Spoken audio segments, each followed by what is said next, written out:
So we always speak with our clients about the two big mistakes that sales training and sales enablement organizations make in trying to develop and support their people.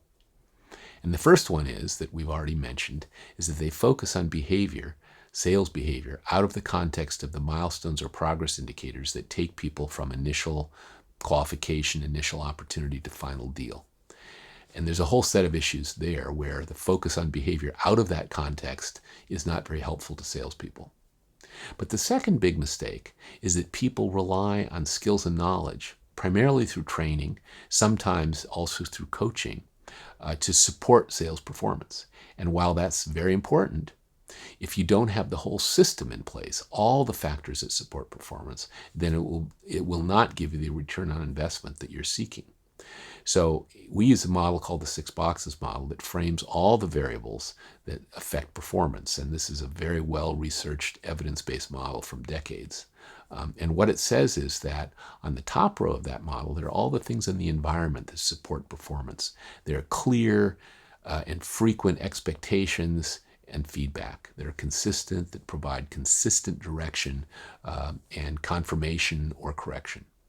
We then have tools and resources, and those are all the things in the sales environment. They're everything from sales automation and marketing automation to having the right collateral, to having demo materials and tools, to having people you can turn to be helpful, to have managers who can help fly cover for you, and so forth, depending on the situation.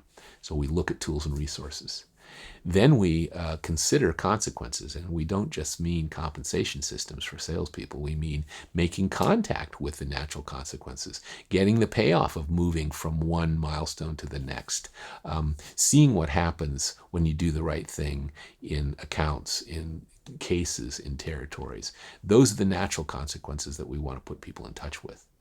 Now, that top row in the 6 boxes model, those things that I've just described, according to research for decades, are about 80% of the leverage in performance. And so those things have to be in place.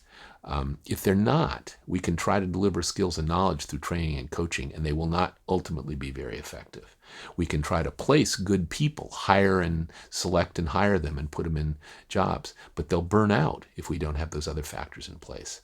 And if we don't have people who we've identified their motives and preferences, where we know they care about what we're selling in our company, they know they like the market they're selling into, they're motivated with purpose, then again, we're likely to get less than optimal performance.